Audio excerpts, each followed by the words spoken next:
नमस्कार, one India Hindi में आपका स्वागत है। भारत और चीन के बीच गलवान घाटी में हुई हिंसक झड़प के बाद दोनों देशों में तनाव बरकरार है। लद्दाख में चल रहे सीमा विवाद पर चर्चा करने के लिए एक बार फिर कोर कमांडर स्तरीय बैठक हुई। चीनी क्षेत्र के मालडो में दोनों सेनाओं के बीच बातचीत हुई।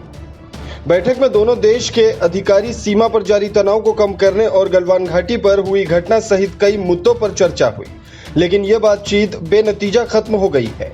एलएसी पर शांति स्थापित करने के लिए दोनों देशों के बीच अब तक हुई बातचीत बेनतीजा ही रही है और एक फिर उम्मीद थी इस बातचीत से कोई नतीजे आएंगे, लेकिन बताया जा रहा है कि चीन गलवान घाटी और फिंगर 4 से पीछे हटने को तैयार नहीं है।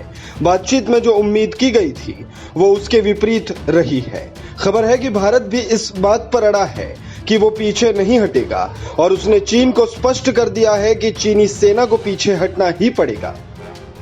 ये बैठक उस वक्त हुई जब रक्षा मंत्री राजनाथ सिंह की ओर से हाल ही में सीमा पर बिगड़े हालातों से निपटने के लिए खुली छूट दे दी गई है। भारत और चीन के बीच 5 मई से पूर्वी लद्दाख में टकराव जारी है। दोनों देशों के बीच कई राउंड वार्ता हो चुकी है। 6 जून को मोल्डो में ही दोनों सेनाओं के बीच पहली कोर कमांडर स्तर की बातचीत हुई थी, लेकिन वो बेनतीजा रही है। इसके बाद भारत और चीन की सेनाओं के बीच 15-16 जून को पूर्वी लद्दाख की गलवान घाटी में टकराव हिंसक हो गया।